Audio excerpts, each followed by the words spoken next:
speaking of walking and running, I made a wacky, and looking forward, I had a train of thought. Like, we're kind of trying to wrap up this episode, and I thought we'd wrap up with kind of looking forward to 2026, things that were maybe goals we have, or accomplishments that we're looking to try to make this year. And this morning, I don't know what possessed me, but I signed up for a 10K. Lacey's looking at me like, we'll see. I mean, more power to you. I don't know what possessed me. I just woke up and was like, this sounds like a good idea. And I don't know if I'm going to regret my decision, but like, yeah, we'll that's one of my goals. Why, I don't know. Lacey's looking at me like, what is wrong with you? No, I mean, there's like, this year I think is the year of running. Everyone's getting into running. Even last year, everyone's getting into running. And for me, I used to run a lot before my health issues, and now when I start to get high cardio, I get inflamed. So I'm a little nervous because I have to be careful with that, because my kind of cardio is swimming. Or, oh my gosh, y'all, I will never do this in front of people, but I love dancing. I love just like that form of cardio and cheer when we were doing those comps. Like, that brings me so much joy, and I can't do that in front of people. But that kind of cardio, I don't get inflamed. Elliptical, I don't get inflamed. But if you make me run, or if I'm doing any kind of like Stairmaster or anything like that, my body holds so much inflammation, and I don't know why. I don't get it. I'm nervous because I'm very aware of the fact that I'm 34, not 24, and just start slow. When is it? March 21st. So in 10 weeks, 11-ish weeks. Well, just 10, start slow. You don't have to run the whole thing. And, I've been working out like twice a week, so I'm not, I'm not starting from nothing, but I'm a little nervous because I'm older, I'm post-baby, I'm not in the shape I was pre-baby, but that's not an excuse. I can still do it. And I've got a tweaky left knee that likes to give me problems. So I'm aware that I'm up against a challenge, but I think that's why I wanted to do it, because it's out of my comfort zone. And also, I noticed that it was a race in Fredericksburg, and I was like, I was gonna say, where is that? I've never. I was like, hey, if my family wanted to go, it's a really cool place to hang out. We can enjoy the weekend or whatever. So that was part of my decision. Isn't Jesse's birthday in March? March 5th. There was a race March 7th here in town, and I thought about that one, but then I was like, well, Zach's on shift, and it's Jesse's birthday weekend. I better not do that one. And so I was like, well, there's not many here. I better look outside of town, and Fredericksburg's close-ish. I don't know if it's just me, but because I did start running again just to see if my body could tolerate it. It's a lot. I started, that day I was bloating. I could not for the life of me get my inflammation to go down. But I don't know if it's because I went a little too hard to start, which I shouldn't have done, but I get really itchy. Like itchy? Yes. Like when I run, my legs will sometimes get itchy. Probably asthma. No, it wasn't like unbearable itchy, but yeah, it was itchy, and then I sneeze so much after I run. So if anybody... Probably asthma. I don't know what it was, but I just started sneezing after my run, and I was like, why am I sneezing so much? Where did you run? Did you run through pollen fields? Just on the treadmill at our gym. Because I wanted to see if I could get back into running. There is exercise-induced asthma. It could be some kind of reaction.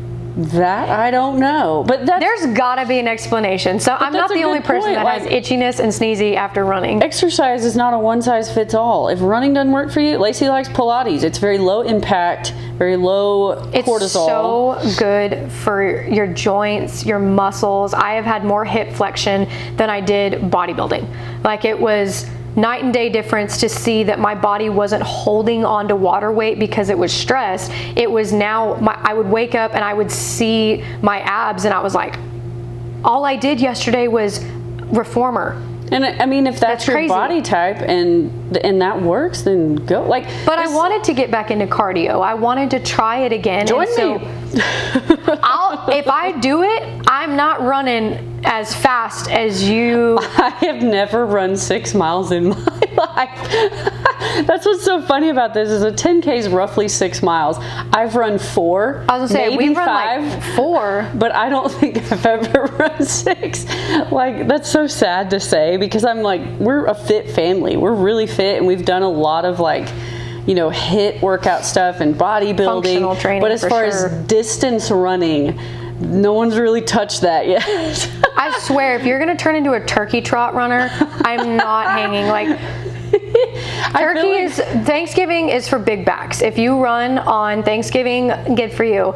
But nobody cares at the same time. I don't know why. I just kind of wanted something to shoot for. I wanted something that was just outside my comfort zone. I wasn't going to say, oh, I'm going to run a marathon. Like, no, that takes years of training. And I know I've got a tweaky knee. So I was like, okay, just outside of that comfort zone. I know I could run a 5K, 3 miles. I know I could do that.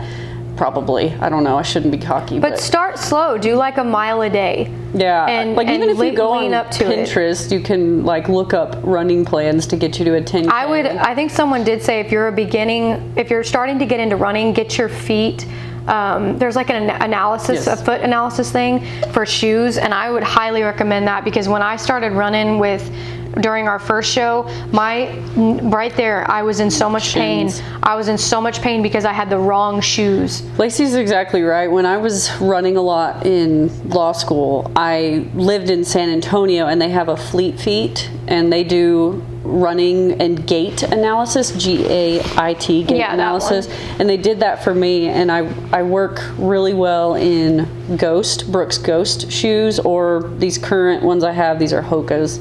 I like Hoka, but these work really well too. I haven't tried it. I have such a high arch, like mom, that if I don't get that support, it's just gonna go straight up. And I'm gonna learn a lot. It's gonna hurt. Like it's going to be a painful The first process. 2 weeks are the hardest, but I think it's gonna suck. It's at least you're pushing yourself out of your comfort zone and trying something. Even if you don't even, I wouldn't even set a time expectation. I would just say to yourself that you just want to get it done. I just want to finish. Yeah, just get it done. I just want to, even if I have to walk a little bit, like I'm gonna finish. And I literally woke up this morning and was like, you know what, if I can't keep talking about it and not doing it, so I'm gonna just book one and make myself do it. Like sometimes if you're, you know, hesitant to take something on, like book it, like put it on your calendar. It's a done deal. Like tell people about it. I'm literally telling our whole podcast. So like if I don't do it now, shame, everybody knows your name. Like, so sometimes you need some accountability and just do it. And I the more I sat there after I booked it, I was like, what am I thinking? I'm going to be doing all this training in the dead of winter. I was like, oh no. I mean, in Texas, it won't get that cold. But like, I feel like that's sometimes how the enemy works with anything it is that you're trying to accomplish, whether it's fitness or career or whatever. The second you decide to do it, he starts putting all the voices and reasons in your head about why you can't and why it's not a good idea. Yeah, because why that's you need his to back playground. out. And that's why God says your heart is deceitful and your emotions are fleeting, because they're not always from the Lord. Yeah. They're not always from Jesus. That's why if you study the Word, you know that His Word holds true even when your emotions don't feel like it. And I was thinking, I was like, oh, maybe there's a reason I'm not supposed to do this. Maybe I should back out. Maybe Zach's on shift. I didn't even check. And I asked Zach, I was like, are you working that weekend? He goes, actually, I'm free that entire weekend. I was like, dang it. I can't back out. Like, Well, there's no excuse. he can bring Jessie, and Jessie can watch her mom cross the finish line. Well, and I purposely picked Fredericksburg because we like going there and you like going there. And so I was like, if Lacey wants to go or if she's in town. You didn't even tell me about it till just now. I literally did it this morning. Like, I still am sitting here going, what am I doing? Like, I've never run that far in my life unless something's chasing me. Yeah, like Holly gets bored. She signs up for 10Ks. I get bored. I buy crafts. Hey, they do say that millennials get sorted into houses, and one of them's running. Like, have you seen those TikToks where they say when you're in your 30s as a millennial, you get sorted into your houses? It's like pickleball, running, crafting, or reading, or something. Like you get sorted into your thing. Like millennials end up doing something like that. And I think because all I did during my 20s was high intensity, high cardio, bodybuilding, workout after workout, I think now in my 30s, my body is telling me, hey, look, you did that for too long. Now we need you to be in your nervous system era. So anything that will benefit my joints, my hips, my stress, my mobility, I'm so obsessed with stretching. I'm so obsessed with that. But there is a peace and some sort of spiritual like lift when you run, especially when you run without headphones. Runner's high. So I am not opposed to running. It's just I am not going to sit there and run a 10K, because I feel like it. It's going to be one of those that I have to prepare months in advance and get ready for. I've got 10 weeks. Well, then you're fine. It can be done. I mean, if you've never gotten off the couch in your life, I don't suggest doing it in 10 weeks, but I feel like I'm in a good spot. But I guess our point here is if you've got some New Year's fitness resolutions, this is a good example. Lacey and I would both be considered fit, yet we have completely different styles of fitness, and that's perfectly fine. Like, Lacey likes low impact mobility, and because of her cortisol levels, that's what works. For me, high intensity works a little bit better. Running works a little better. Like, when I get stressed, I have to like go run. I feel like I have to go like get the energy out somewhere. And Just find what works for you. It's gonna be humbling. You know, when you first start running and you feel like every part of your body is jello and jiggling and bouncing all over the place. Yeah, and you're like, gross. I feel like a beluga whale. I feel like at the gym, I know they're not, but in my head, I'm like, please don't judge how hard I'm running, because I'm just trying to get through this. And I know that if I take my headphones off, you're gonna hear dun dun dun. I always get self-conscious because one of the things I do is I like going to Orange Theory, if y'all are familiar with that. I did it back in law school. I do it now. I like it. But the rowers are right behind the treadmill. So when you're running and all of God's creations bouncing all over the place, somebody's head is right there. Like, and you're just like, I know this person's staring at my rear end. It's awful. So yeah, I was like, I booked it this morning and then I went, oh God, what have I done? And I was like, I didn't even talk to Lacey. I talked to Lacey about every big decision I make. What am I doing? Have I lost my mind? But like, here I am, step out of your comfort zone, y'all. If you've got goals, I've got financial goals, I've got fitness goals. I don't know about you. Do you have anything specific that you're like, yeah, this is something I want to get done this year? It's weird because I don't mean to sound sarcastic or even vain when I say this, but there's a lot of reasons why I don't do New Year's resolutions, because I, throughout the year, make it a point to change throughout the year. I don't just set it at the start of the year, which if you do, that's fine. I'm not knocking that down.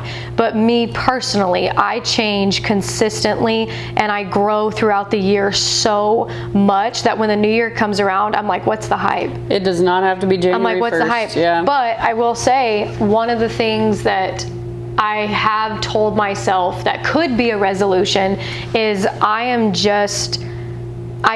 think there was a huge push for me this year, and I am going to practice saying no more.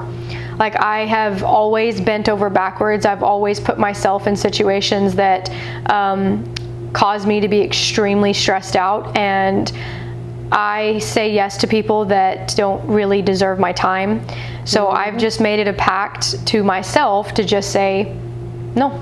Yeah. I don't say no a lot to people, especially when it's at work and I'm trying to help. I'm just trying to be there for other people, and that's what got me into the situation I am now with high cortisol, is people pleasing. I'm constantly doing something for somebody else, and I think this year God was like, it's okay for you to say no. It's interesting how you feel called to practice no more and to set boundaries, and I'm kind of feeling called the opposite. I'm feeling called to say yes to a little bit more. Not yes to everything, not overload, but just quit hiding in my house. Quit, saying you're going to do a big run and then not booking it. Like, saying yes a little bit more, because I'm more of the introverted, like, never do anything type. So you can be called to either one. So yeah, whatever your New Year's resolution is, or just goals for 26, or however 2025 went for you, whether it was an amazing year or a really crappy year, I hope this episode kind of gave you some ideas and some fresh thought about things and different ways of looking at things and encouragement to show up for the people in your life if you're not already doing so. Is there anything that we've missed? Anything that... No, I mean, this was more of a lighthearted episode because we wanted to reintroduce who we are to our new followers. We wanted to talk about why our podcast doesn't exactly have a specific topic, because we genuinely talk about everything. But I will say this, because I know on our For You pages, on our social medias, everyone is seeing all these happy milestones. They're seeing people crush their goals. They're seeing people get married, buy houses, get engaged, have babies. The or 2025 highlight reels you're seeing the highlight reels. You're seeing people move to different places and talk about their journey. All of that is absolutely amazing. It is inspirational. It is something to look up to and look forward to. At the same time, if you spent majority of 2025 just surviving and simply keeping your head above water and clawing your way out of situations nobody knew about, clawing your way out of things that once took years from you, that is an accomplishment the exact same weight. Just because you don't talk about it or you don't glorify it on social media and make it a cute little image and a cute little video doesn't take away from that accomplishment. Be proud of yourself. Good for you. Because I was more so on the side of 2025 started really great, but 2025 was a very, very hard year for me. It was a hard year for me too. I don't mean it in a negative way. It was hard in ways it challenged me. Mm-hmm. It pushed me. It forced me to accept things and to change things about myself and to really take accountability. But even if that was your 2025 and you were just trying to stay alive and keep your head above water and truly just provide for your family, that is still an accomplishment. Mm-hmm. That is still something that most people don't want to talk about because it's the ugly side of things. But in 2026, you're already set up for something so much greater because you just tackled a lot of demons. You just tackled a lot of things that most people would have brushed aside. And now your 2026 can start looking up. And that's not to say that just because you had a glorious 2025 that your 2026 isn't going to be the same. Not saying that. I'm saying that even if you think because you didn't buy a house, you didn't get married, you didn't get engaged, you didn't get a new job, you didn't move to a new city, that has no weight when it comes to glorifying God and how you stewarded what God gave you in 2025. Yeah. So any reminders or anybody that needs that reminder, I feel you, I hear you, and I'm with you when I say I am so proud of those that keep their head above water.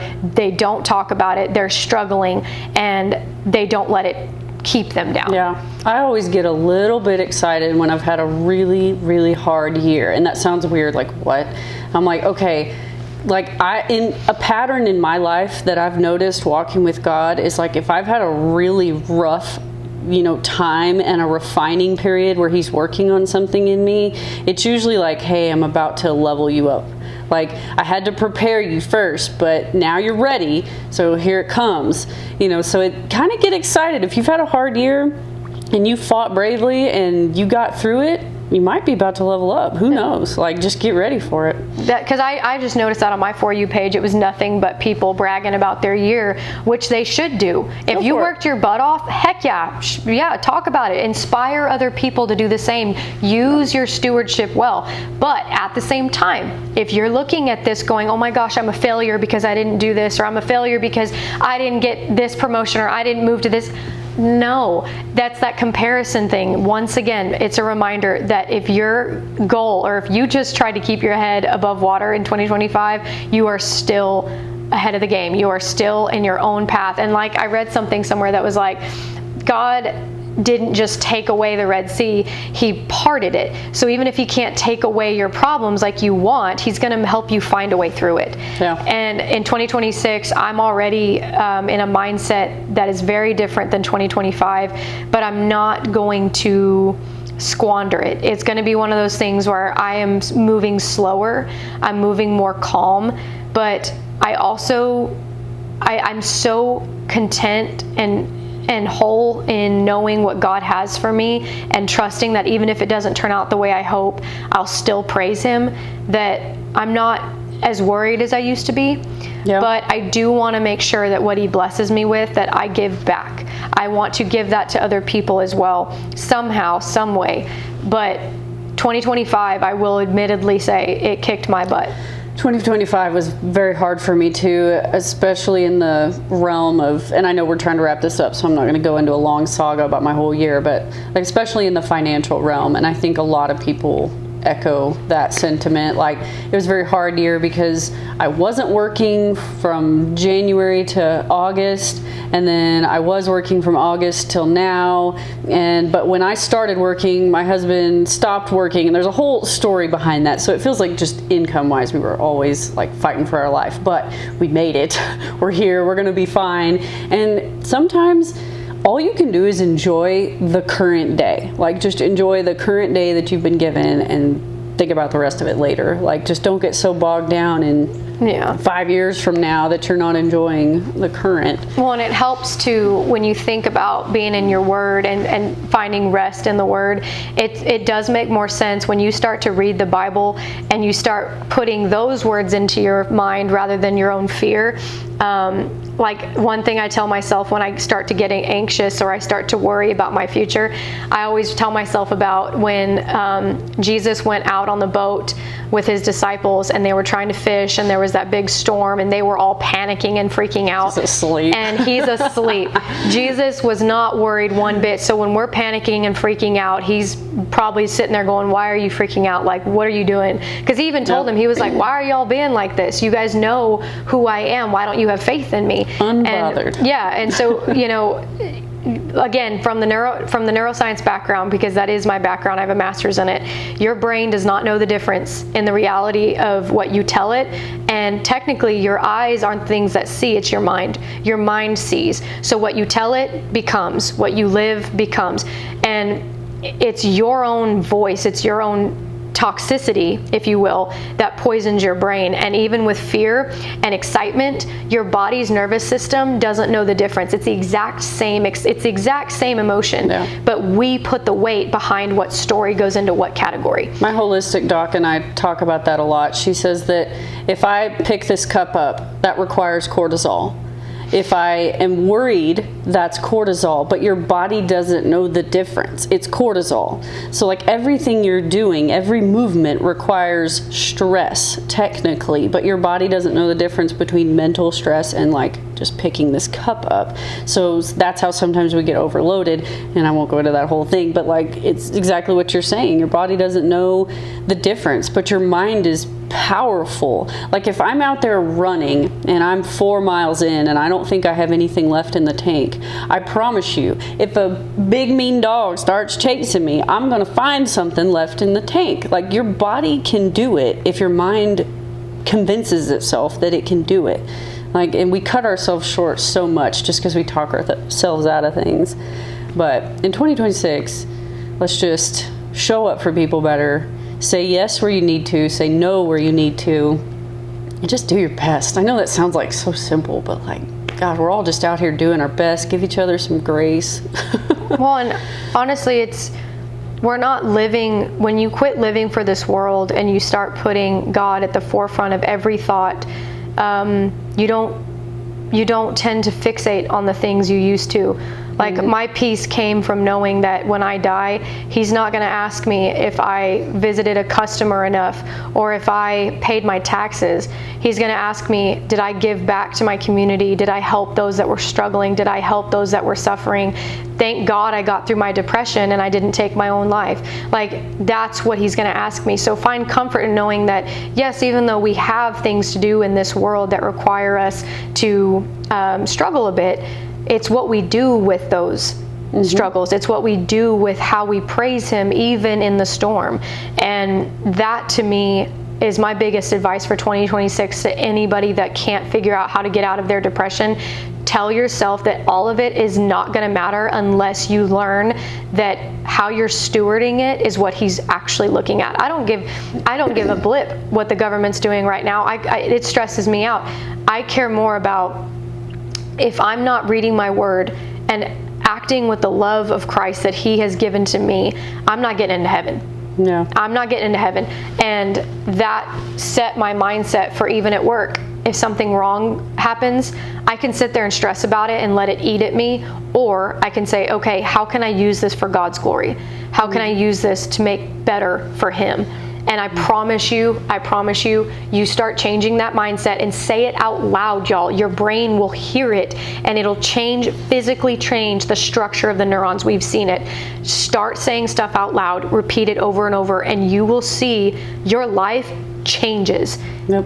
And it's easy to go back into that temptation. But in 2026, my biggest thing is if you do not start stewarding what God has given you all for his glory, you're never going to figure it out. Yeah. You're not going to. Speaking of reading the word, that's another thing. I'm trying to read the whole Bible in a year. I've never actually read it cover to cover, and I'm trying to do that. And man, I am struggling through the Old Testament. I don't even know what's going on half the time. I'm like, who understands this mess? Like, these people were terrible and God still used them. Like, I follow Leo Skepi on TikTok. I love him. He's now getting into his Bible, and he was getting frustrated with the Old Testament, and I love how raw and authentic he is. But he was like, okay, so the Old Testament is pissing me off, so I went over to the New Testament. It's true. And I love it because I know he has got such a calling on his life. He is such a he is a Paul almost. He is called. I can see that. He has so much that God I know is going to use in him. But when I watch his videos, it's so funny because he has the courage that I have yet to gain when he's posting he's like, this shit's pissing me off. Like, I wish I could say that. I wish I could, but he has that gift. And so if I were to say that, people are like, oh, she's cussing and she did it. But he's like, okay, the Old Testament's pissing me off. Or he'll, it is. It's so true. Like, and trust me, I spend time in the Word every day, but I've never just cover to cover read it. And it's hard. It's just something I want to do. And our mom has done it many times. Yeah, she's nice. And so, like, I called her the other day. I was like, I'm in Genesis and I'm struggling. Like, the first dead gum book of the Bible. Because Genesis is like a history tree. And it's so And weird. they're names that I've never in my life, I'm like, I can't pronounce and that. it's not in order all the time. It's like disjointed and clipped here and there, and like and the people of the Bible that God get so much fame, like Abraham. If you really read about his life, he was kind of a mess at first. Well, that's why he called him. Yeah, and that's why I tell people you don't have to be. God does not call you because you're perfect. He calls you because he knows what your potential is. He knows what you can do. Why am I trying to be so perfect? God uses the messiest of the messy. Like, oh my gosh! And a lot of times I'll get done with my reading and I'm like, I have no idea what I just read. And sometimes you have those days. Like, don't get down on yourself if you read something and you're like, I didn't understand any of that. Like, just try again, read it out loud, like Lacey was saying, speak it out loud. Not just that, but y'all also, when you see other people making goals and you start to feel bad about yourself, or maybe you feel like you're not there, please understand that their goal is different from yours. That's not what God called you to do. Like, God did not call me to be a teacher, so why would I try teaching? God called me to be empathetic. I am very much, I feel people's emotions. I feel people's burdens, sometimes to a fault. But he called me to focus on that, not teach. He called me to focus on healing my nervous system, not upsetting it. You have to figure out what your calling is and stop focusing on someone else's calling, because you have no idea if that's where the devil has them versus where God has you. So my biggest advice, don't set unrealistic expectations. For sure. Because then you will already fail before you start that goal, and you will go into that guilty cycle. Right. I promise you. Like, if I say I'm going to run a marathon in March, I'm doomed. And if you are somebody that could care less to run, don't do that. Don't do that. Instead, say, hey, you know what? I'm going to sign up for maybe one Zumba class or one Pilates class, or maybe, you know what? I'm just going to try to walk more. that's more realistic. Set goals that you know that you can accomplish, and then slowly work up to the 10Ks or slowly work up to a marathon. But so many of us, we go for this massive goal that we know realistically we are not yet ready for. We're trying to be and when somebody we we're fail, we get so down on ourselves when it's like, look, you're looking at chapter 30 version of you when you're in chapter 2. Yeah. Take your time. And that's one thing I'm guilty of myself. I set unrealistic goals, and I would always look at like Holly or my siblings and be like, man, I need to be like that. When God said, I didn't call you to be like that. I called you to be it's not lazy. what I asked you to do. This is what I asked you to do. And when I started doing that more, granted, it got quiet, but it made me happier. Yeah. Knowing that I can find what makes me happy. Yeah, like, and if you've never read the Bible ever, don't start with the Bible in a year. That is too much, too fast. Start with the New Testament. Start with the Gospels. Like, hang out in Matthew, Mark, Luke, and John for a while. Hang out there and just really get it down deep in your soul. Because if you learn nothing else, learn what Jesus came to teach us. Yeah. And then, you know, I'm a nerd, so I want to do it. I want to really cover to cover look at all of it. Even if I don't understand it all, I want to see all of it, all the parts I haven't read before, you know, and all of that. But that's something I personally want to do. God knows that I've been in the Bible a lot already, so maybe I'm ready for this. And I might fail. I don't know. I don't really know how it's going to turn out. But, I mean, that's my thing. Not everybody has to do that. Just Not focus. everybody has to run a 10K. Like, that's just some weird thing I decided to do. Keep your eyes focused on Him. Keep your eyes focused on what you're doing. Don't become so secluded that you completely cut off contact with everybody. Yeah. But if that is your path, so be it. But do not set unrealistic goals for 2026 that are just going to make you fall back into a spiral. I've done it, and I've been there. You're not called to be on chapter 30. You're called to be in chapter 2, right where you're at. You'll get there eventually, but stop trying to think that just because you're not in somebody else's chapter 40, you're not supposed to be there yet. You probably would squander it even if you were. And I see this time and time again with people on social media, even my best friends. Stop looking towards something that you have not yet been called to take on. Yeah. It's not your burden right now. And sometimes don't set goals, just plan maybe one thing a week to look forward to. It doesn't even have to be a goal. Just like, you know, if you feel like you're not enjoying life, like, start enjoying it. Like, my gosh, you don't have to sign up for 10Ks or bodybuilding shows or any of these crazy things. Just like, hey, I'm going to stop just working, eating, sleeping. I'm going to set something each week to look forward to, something fun, something Make a list. You know, make a list. Just start enjoying life. Maybe that's your, you know, resolution. Well, I make a list, and at the start of every year, I make a list and I tuck it in my Bible, and I don't touch it for the entire year. And then at the end of the year, I reread it to see what I actually accomplished. Like, it's stuff you want to do? Yeah, stuff I want to do, goals or things I want to get rid of out of my life. And then at the start of the year, again, I'll make a new list and tuck it in my Bible. But at the end of each year, I look at that list, and even if I didn't accomplish something, or maybe God geared me towards something else, I've never been bitter about it. I've been like, oh wow, we actually did do a lot this year. And I haven't even read 2025 because I've been traveling. Yeah. 2025 was the year that I pretty much learned how to pack really well. Yeah. I mean, but the goals for 2025, I don't even remember majority of them, but I knew that if I put it in God's hands, He would make it happen. The 2026 goals, I already wrote them down. They're already in there as we speak. You know what's kind of ironic about us making goals and making plans is God's probably up there giggling.